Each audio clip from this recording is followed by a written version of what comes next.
Hello. Hi. Hello. Hallo. My name's Britt Small. I'm the co-director and co-founder of Atomic Vaudeville, and I'm here with... Tommy Rothmeier, or Rothmeier for the Germans out there. And this is the Tiny Atomic Clowncast. Yes, So, our very first. our very first Clowncast. What's a Clowncast? Well, Tom and I were speaking. I taught you in clown class. Yeah. And Tom found a love of clowning, and I teach clowning. And I was really interested in talking to you further about what clowning meant to you, how it relates to the world right now, situationally, and with all the socio-political things going on in the world, what clowning potentially means right now, why we're drawn to it, Yeah. and to maybe enlighten people a little bit about the nature of clowning, because I think there's a lot of misconceptions about what it is, but I also see that there's a lot of interest in it too. So Totally, which Yeah. is why I'm here first and foremost, because I'm very interested to be talking more to my clown mentor about clowning. Like, you've brought me into the world of clowning with Atomic Vaudeville. And so before I spill the beans, do you want to let us know a little bit about what Atomic Vaudeville is and how the clowning fits in there? first of all, I love the way you say Atomic Vaudeville. Atomic Vaudeville? Vaudeville. It's like you Vaudeville? pronounce the A and the U, and it's great. Yeah. Atomic Vaudeville is a Victoria-based theater company that I co-founded with Jacob Richmond 20 years ago, and the company actually began, or it started, because I had just taken a clown intensive, and I was looking for a place to perform the work that I had been studying, which I thought, where would you do that? Yeah. Because clown turns often are, about 5-10 minutes long, or that's how we had been practicing them. And I just wanted to experiment a bit, for I wanted to do things that weren't necessarily finished, but were exploring the relationship with the audience. And that's around the same time that Jacob Richmond and I started speaking with each other, and he had been running this cabaret in Montreal for years. Yeah. And which is short form. Cabarets are short form, which means that, the acts are usually between 5 and 10 minutes long.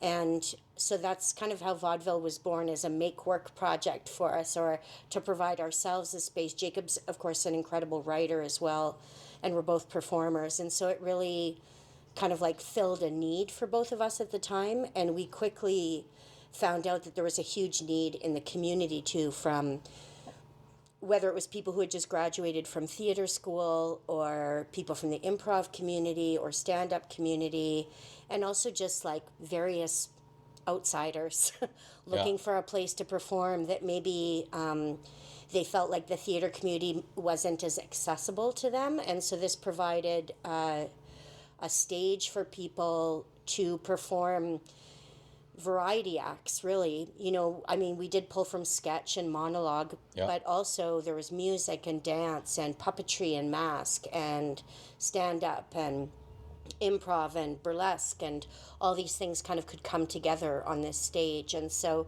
we're producing those shows, which we just call the Atomic Vaudeville series, for 20 years. Yeah. And alongside of that, we've produced musicals and plays, Legoland, Ride the Cyclone, which has become an international musical hit. Yeah. We produce Rocky Horror, Hedwig, and recently we've been writing a new musical called The Batshits with Hank Pine. And Kathleen and I were also instrumental in directing Jimbo's Drag Circus, which just toured internationally as well. Jimbo the Drag Clown, of course, was a student of mine, Yeah. and a really core member of Atomic Vaudeville for years, working as a costume designer, a set designer, a performer. And so, yeah, we were involved with him getting his drag circus up and to tour internationally. And we've worked with probably upwards of 500 artists over 20 years. Wow. And, a lot of them local, but a lot of them international, and some international, like yourself, too. Yeah. People who've come to Victoria and are looking for a place to experiment creatively and find their own creative voice, too. Because not only do people perform, but they're creating their own material as well. Sometimes we create it and other people perform it, but sometimes people create their own material. So it really is a great lab for people to work through what's working and what's not. And we have this great audience too, so it's a really great litmus test to see if your material's working. Totally. And I think like you touched on a couple of like really interesting parts here that like resonate a lot of me. First of all, touching base on Chimbo, which was actually has led me to you in clown school, was watching one of like Chimbo's live performances and seeing you badass rap on the stage, and I'm like, who is this lady? Like, what the fuck's going on right now? And when you're talking about like Chimbo and clown school, and I remember it like so clearly, it was one of the craziest moments I've ever experienced, because I sat there and I was just like sipping my bubbly, minding my business, like watching you on stage, and you said clown school, and I literally like I was almost spilling my bubbly. I had like a electroshock going through my spine. I'm like, whoa, clown school. I'm like, I feel like I need to do this because, long story short, I'm still am a very silly guy, and I like to do funny stuff, but life has taken a little toll on me as I was watching like Chimbo show, and I was feeling a little disgruntled, disenfranchised with society, people, the world, politics and whatnot. And when you said clown school, I was like, this is the way to find my silly again, to find the funny again. And so that brings me to the next point about what you just said, is like with clowning. Where do you experience clowning? I feel like if anyone is listening to us right now, and if you ask yourself, where do I go? Like, where do I mentally go when I think about clowning? It's always circus. Right. I would say. Right. I mean, it's like, how often do you go to the circus? Yeah. Like, not very often. Not very often. No. And so it's like, as you said, it's like, if you want to do clown, how do you do clown? Yeah. How do you learn clown unless you go to the circus at the end of the day? And I feel like that is where my big interest came in as well, because I'm like, also like, okay, so, but like, you're clowns, like Chimbo and you, and it's like, you're not juggling, you're not making balloon animals. Like, he's a famous comedic drag clown, and you're like this badass rap and like music producer at the end of the day as well, right? Yeah, I perform as well. Yeah, hip hop. Yeah. Yeah. It's hip hop, and I'm like, so how does this like relate to the circus clowns when I started? And like, I came to like your courses and I had no idea what to expect. And when all of a sudden I found the clowning workshop that we did together, for me it felt very therapeutic, and it felt very like it felt therapeutic, philosophical, and very empowering, and like I could apply these skills outside of theater into like normal life as well. And maybe you could explain a little bit what's going on in these courses and why you think that I got these like therapeutic, philosophical, normal world vibes as well from the classes. Yeah, I was thinking the other day in preparation for this about how I came to clowning and what I thought it was before I took the classes. And Michael Kennard, who is my clown teacher, was a guest artist at the University of Victoria while I was going there. And I didn't really take any classes with him at that time, but all the students loved him so much that they asked if he would stay for another month after classes ended and do an intensive clowning class. And I just heard the students talking about it so much, and something about it, I think I had vaguely heard about clowning. I knew that it was not, just the big red shoes and, a bunch of clowns coming out of cars and blowing balloons and things. Yeah. But it was almost talked about like reverently in school as this kind of more ancient art form in some way, or that came from like a European tradition, and that was sort of like fundamental in some ways to performance practice. And so I thought that was really interesting, and I signed up for the course. At that time, I was just really looking for anything that was a little bit, hello, Tig. This is Tig, Cat Tig. Thank you. Oh, yeah. Clown cat. And so I was really looking for yeah, things that were a little bit outside the box from what I was learning in school. And I'd taken a lot of physical theater workshops, and clowning is very much considered a physical theater practice, which a lot of people don't think about. But in some ways, when they were first training clowns, a big part of it was acrobatics Yeah. and learning how to use your body in ways that could be extreme. And so, yeah, so I took the intensive with Michael Kennard, and Michael Kennard teaches clowning in the tradition of Richard Prochenko. And so almost anybody in Canada who's teaching clowning probably has learned from somebody who learned from Richard Prochenko. Yeah. Like there's very much a lineage, and it's kind of how clown is taught too, because each person that teaches it changes it in a way. And that really is more, I'd say, of a European tradition where you learn from like your sensei or your mentor in some ways, and it kind of like you can sort of see the lineage down. And a lot of physical theater practice is taught sort of in the same way. Dance teachers often as well. It's like, you know, you hear about like the limon technique, or that, you know what I mean, different choreographers have a way of moving. And I think it's kind of similar in clowning in terms of how people approach it. So I'd say the way that Richard Prochenko approaches clown is that it's a practice to get to know different aspects of yourself. And so he really used mask to explore clowning, which is, it just takes a long time to physically make masks. And so there's a lot of kind of like shorthands to that where you can work with colors and whatnot. But the general idea underneath all that is that you have multiple selves in a way. Yeah. And that through the practice of clowning, you're trying to bring out those selves without judgment and without kind of thinking about it rationally.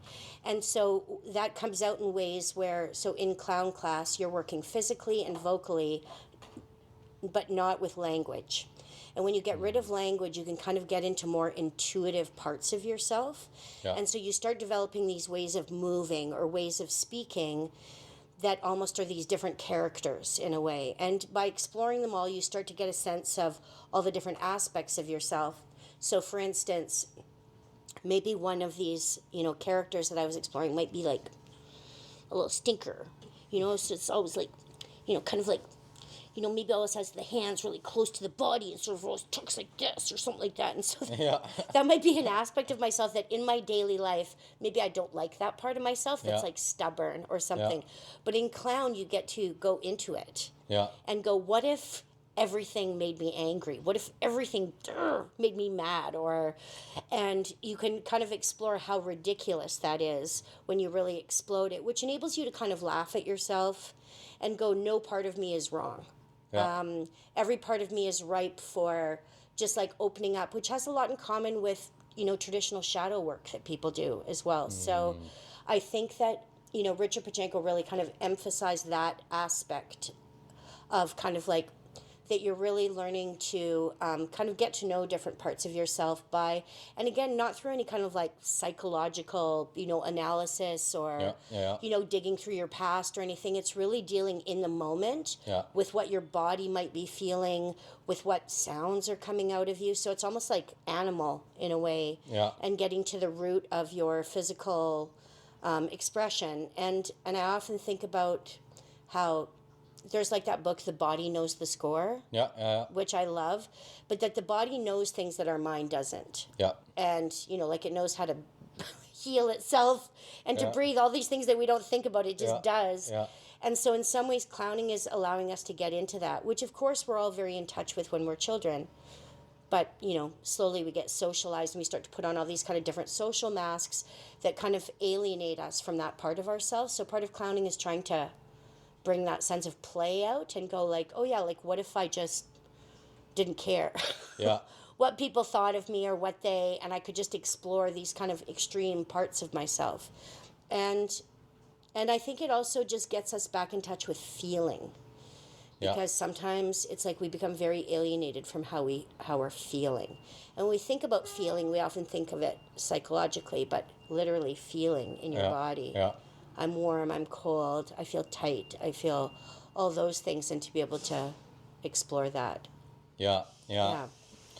So, I mean, to your question, I think that that's what a lot of people really get a lot out of, or it can feel very therapeutic, because you are kind of in some ways cleaning out parts of yourselves or unstucking. Yeah. You know, you can kind of have stuck parts of yourself, and I think it starts to kind of, or you get into new places in the body. Yeah, Yeah. yeah, that's great because like I feel for me it was like the big revelation were with like the social mask as well, and how like you were saying we're like keeping these emotions away from society and maybe even from ourselves, not allowing to express ourselves what we're really feeling, because as like children we're like in school or like we're at home for example and we're like crying or we're angry and it's like no, don't be like that, like you got to be different, you can't like feel like this. And this is like one of when I did the clown school with you for the first time, it's like the exercise that like blew my mind the most, that I felt like the most therapeutic, that I was like, wow, this is crazy,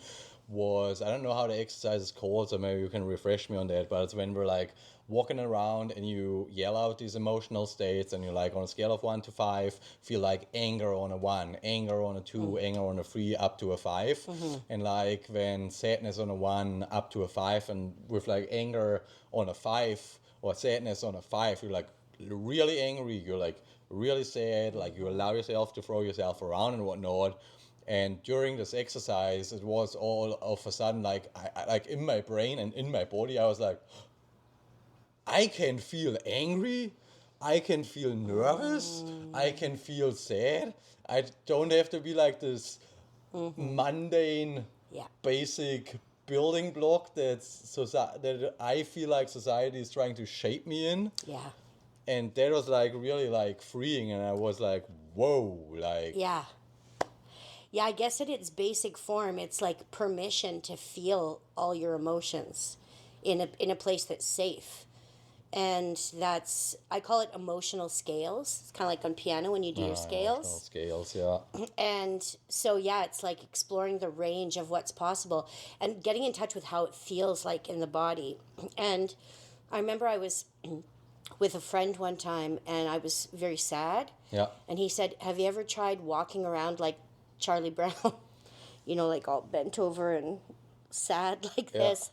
And I remember it felt better for me to express what I was feeling physically, like to actually feel the feeling in my body. And afterwards, I looked so ridiculous and I felt so ridiculous by just like allowing myself to be so sad. Yeah. And to make the sounds of sadness, make the body expression of sadness. And it felt like it made the emotion move more quickly through me, Yeah. as opposed to kind of getting stuck inside, because when you don't express it, yeah, it can get kind of like caught in the body somehow.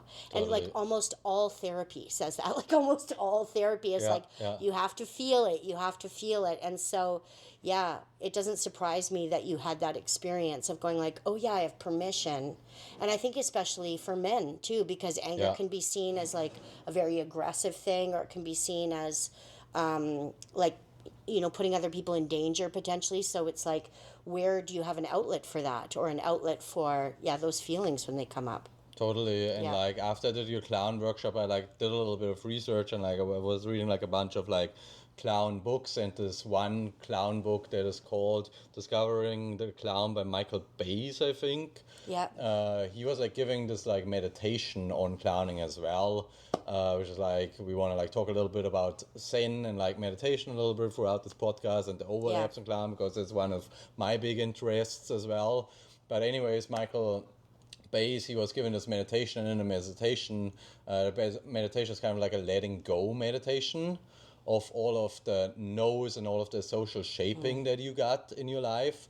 And I find it really interesting because one of the affirmations that you have is to let go of the moments when someone told you to get over it and to suck it up. And I feel like that is the constant like state for like a man in this world, is always like, you gotta be strong, bro. You gotta suck it up, bro. Life sucks, man, and you just gotta man the fuck up. And it's like, no, man, maybe life sucks and you can just like lean into this and like comfort and like feel those emotions instead of being like, I gotta be tough right now. Yeah. Well, and I think the interesting thing about clowning is you get a chance to express that in clown turns, and it's not funny unless you're in your emotion. Yeah. Like the audience isn't going to respond unless you allow yourself to go to that place. Like there's nothing funny about a clown who's trying to just keep it together. Yeah. You want to see the clown get frustrated or get super joyful or get really angry. Like we have catharsis as the audience watching that. Totally. And that's what you learn in class. You're like, oh, it's way more enjoyable for us to witness when we allow ourselves to actually be in a place of feeling. And then it Totally. becomes really funny, especially when the clown cares so much that the slightest thing will like make it so angry or so like we want to see those moments. And so it's so cathartic for the audience to have that experience as well. And then in clown class, you always get the experience of being in the audience when other people, and you learn so much by watching other people perform. And you're like, oh yeah, I need to give myself permission to do that. It's like we all have way more fun when I actually show myself. Yeah. The more I reveal myself, the more intimate, the more beautiful the performance is for all of us. When I'm still guarded, we can have a good time, but we don't feel that real connection. Totally. Unless we can really open ourselves up. And so I think it's also another good lesson in just going, oh yeah, like our vulnerability is our strength, and people want our authenticity. They want to see who we really are and what we're really feeling. But it can be scary to open that up. You know what I mean? So like we spend so much time, presenting ourselves in a certain way. So yeah, it's challenging, but afterwards everyone in class is always like, wow. Yeah. And everyone feels like we make eye contact better with each other. We feel, kind of intimacy that can be missing from modern life, I think, too, sometimes with everyone on their screens. And so it's like we have these beautiful, intimate encounters with each other where we show ourselves a little bit without getting into like our past and our trauma and everything else. It's just literally play. Yeah, as you're saying, like, don't vocalize at the clown, like, just show it in, like, other means. And I feel like you touched, like, on the second, like, big points, beside on, like, getting in touch with, like, real emotions, is the witnessing, and especially getting in touch with the clown, because that is what, like, one of the big takeaways that I got from your clown classes as well, is the clowning is also not about me. It's like about the audience. It's like primarily about the audience, because you remember from my classes as well, because I'm German and like logically minded, trying to be efficient and stoic at the same time, which all doesn't, like it's literally the opposite of what the clown is at the end of the day. And I was like struggling, man, in those classes. I remember this one time where they like sent me back like 5 times, and you're like, you're trying to be funny, you're trying to be intelligent, like you're not really you right now, we can tell. And I was like getting so frustrated. And when I came back after the 5th time, and I was like, fuck this, fuck all of this. Like, I don't know what I'm doing. I'm just going to come out and I just do fucking nothing. And all of a sudden, everyone was laughing. Yeah. Because everyone could feel how frustrated I was and how like natural I was. I was like, I'm done with this. It's like, what am I doing right now? What is this? What are you doing to me, lady? Yeah. And then that brings me back to the what are you doing to me, lady, brings me back to like the witnessing as well. Because I feel like the one clown exercise that everyone hates that does these classes is the witnessing moment where Making contact? Yeah, totally making contact. Do you want to explain me what's going on? Yeah, that's when you stand in front of us and make eye contact with everybody and breathe and do nothing. Yeah. And just be yourself and allow yourself to be seen. So we just, we connect with each other. And the idea is that, you just want to breathe with us. And usually it lasts between like 3 minutes and 10 minutes. It really depends on the person. Yeah. And sometimes I coach people through a few things, maybe to change the position of their body or to make sounds. But the idea is that you don't have to perform for us, that you yourself are enough. And that you yourself are able to be seen, because it's actually it's a strange thing to have a bunch of people looking at you. Yeah. People who've been on stage kind of take it for granted, but, when everyone has got their eyes on you, it's how to deal with that energy too, and how to go, I don't have to kind of dazzle people. You know what I mean? You can let people kind of come to you. You can have an experience and just let people into your experience. And in that way, we kind of have a moment together, so that it's like it's about all of us together and not just you, in a sense. So, I think that I always call it kind of like the fundamental clown exercise is Because in a strange way, even though clowning looks so extreme, it's Yeah. kind of about being yourself Yeah. in its most true form. Also in a way that's like amplified, Yeah. but you're trying to get to the truth of how you're feeling, which is why the example you brought up of when you got frustrated and you finally entered with the truth of what you were feeling, Yeah. the frustration is when everybody started to laugh. Yeah. Which is, because some people sometimes say, oh, I'm having kind of like a low energy day, or I'm feeling kind of angry today. And I say, well, then just be that. Yeah. Be your angry, kind of depressed clown. And like, we can still have fun Yeah. with that, with you being like, the idea is that you don't have to be a certain way for us. You don't have to be happy. You don't have to be okay. You don't have to be any of those things. And that's I think, a tough thing to let go of, because we're always trying to be something for the world or something, or present in a certain way. And so I think it takes years really to kind of like comb through. It's like reprogramming ourselves, Yeah. almost like. Which is one of the first things we do when we get in the circle at the start, is we say, tell us how you're feeling through a sound and a gesture right now. Yeah. And, say your name. And so it just gives us a good sense. And some people go, Britt, or you know what I mean? Of like, like I'm feeling like this. But I find often people who've done a lot of performance training find it very difficult to do that precise exercise, the making contact one, because they're very used to performing, presenting, and you have to kind of like strip that all away and just say, oh, I'm enough. And when we're witnessing somebody doing it, it's fascinating. Just making eye contact with someone and just being present with each other, witnessing each other in our truth, in our simplicity. Like you start to notice all the little muscles in the face, and you start to see the emotion that's like not being pushed, but it just lives there. Yeah. You know? And like on the making contact part, here's like the trick question, or like the fun question, and I'm really wondering, have you ever had a class where someone's not crying during this exercise? Because each time I was taking those classes, there was always someone crying, and it was like beautiful to witness. But it was also like, it's like in this moment, it's so crazy because like it feels like the room is filling up with like energy and like tenseness. But at the end of the day, you just have one person standing in front of a bunch of other people, and you're just looking at each other. And it's like so crazy how it is. Like it's like when these people start crying, like it's almost like you see in their eyes and in their being how something unlocks right now, and you're like, this is crazy. We're just looking at each other. It's even in the face muscles, and this is like, I find it more common with women than men, is the smile. I'm okay. Yeah. I'm pleasant. Yeah. And so it's often you'll see I get people to go like this and pull their face down. Yeah. And then just be a place from here. And suddenly when you do that, often people go, I've been holding my face like that for years. Yeah. Maybe it only disappears when I'm asleep, or maybe I sleep like that too. Yeah. You know? But And when you wake up and you're like, I'm depressed. Yeah.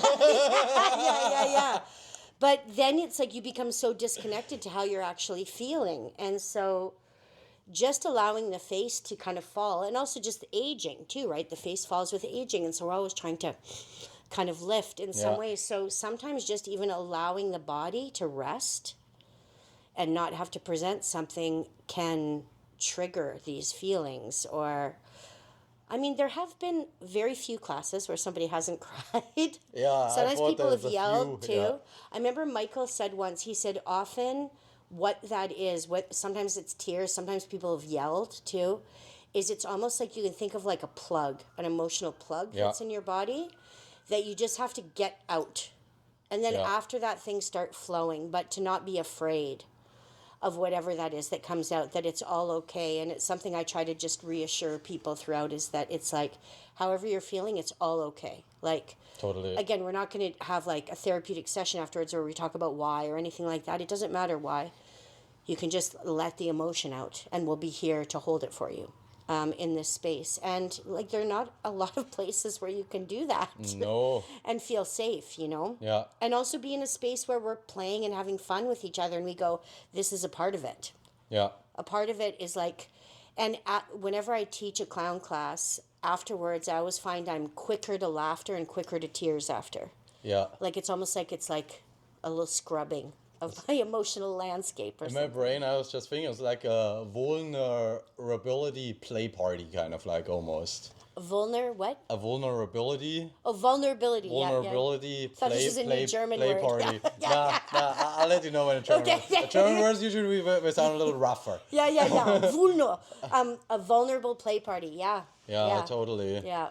And I feel like that is like to round up this podcast and like condense it in the three things that I was asking you about, which were why it's so philosophical, why it feels like it's like healing and therapeutic, and also how to apply it into normal social life. So from my point of view, on going through all these exercises, but first of all, it's therapeutic because you're unplugging from your social mask, you're entering the normal mask, the Tommy mask, not who Tommy needs to be for the other world, but who Tommy is at the end of the day. Yeah. And then that already unlocks like these emotional blockages a little bit that I find. And then on like the therapeutic and like the society part and how to apply it for a normal life, I find that by holding space and being so vulnerable with our people and making so much eye contact with our people, it's just like you just like there's like a neuroscience versus Hebb's law, which says neurons that fire together wire together. And so if you never have the opportunity to be vulnerable and feel safe around other people, these neurons can never fire and wire together. You can never unlock the state of being at the end of the day. So just by like getting the opportunity for this to happen, now it's like almost like, I'm pretty sure it's like creating new neuronal pathways where like, oh my God, like this can actually happen. Like I can be safe. And that is where I find it's like really therapeutic and really easy or like not easy, it's like it gives you a path to apply it to like your normal life. Right. But the thing that I found crazy learning about meditation and learning about neuroscience and whatnot is that we have like a negativity bias. I don't know if you're familiar with it or have heard about it. The negativity bias. Okay, so like human brains are wired to perceive negative bits of information with like a 5 to 10 times higher frequency than positive information, basically. Which means like we're constantly in like a more negative, cynical state. Just like this is like the default mode of our brain, which is crazy. But then what comes as a layer on top, which gave me a lot of validation for my social anxiety when I learned about this, is if you think about this negativity bias, which basically it evolved in like human evolution, because if you hear something rustling in the bushes and a tiger jumps out and kills you, and you witness this, the next time you hear something rustling in the bushes, it's like so ingrained in your brain that you run away right away because like, nope, don't want to be killed. So it's kind of like the negativity bias is mostly like a safety mechanism that doesn't always work in our favor. Yeah.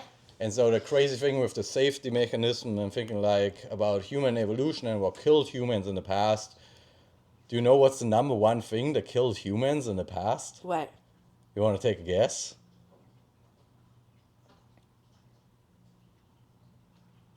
Depression.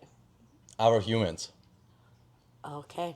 So that is why the negativity bias is even more amped up if you face people that you don't know, because that's literally the most dangerous thing that could come across you, or just other people at the end of the day.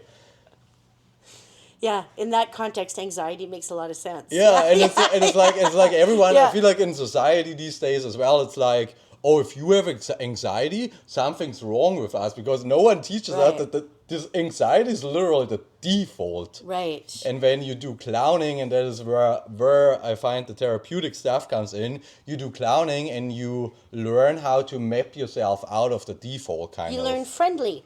Exactly. Yeah. We're friendly. Friendly and open. And you can make eye contact and someone cannot think that you're a psychopath. It's awesome. Yeah. Yeah, the thing for me, like on a day-to-day basis, and we talk about so much in clown, is breath, which again, it's like so many of these practices have so much in common with other practices, physical theater practice, meditative practices, healing practices. Yeah. Breath, huge. And so often when we get off on stage, we forget to breathe. And breathing is where your truth is, where the emotion is. Yeah. And it's like sometimes it's like if you're feeling a certain way, just check in with yourself. It's like, am I breathing? Yeah. Often we're holding our breath, even temporarily, for a moment. And as soon as we release that, and again, being able to breathe kind of deeply into the body too, that's one of the things. Another one for me is like listening and openness. And so just remembering to like listen and to pay attention to where I am. Be specific. Oh, I'm in this room with these walls. Like, be specific about the things you can see, the Yeah, people you that gotta you're be with. mindful almost. Yeah. Yeah, exactly, about where you are. And then recently, there was a woman on the internet who did this that I loved. And you tap the back of your head right here. Yeah. And you try to put your focus there because we tend to be very much here. So you tap the back of your head and you say, I don't know what I'm doing and that's okay. I don't know what I'm doing Yeah. and that's okay. And you can almost feel your face kind of opening in a way because, again, it's like it's about trying to get out of this and into kind of like, yeah, more awareness.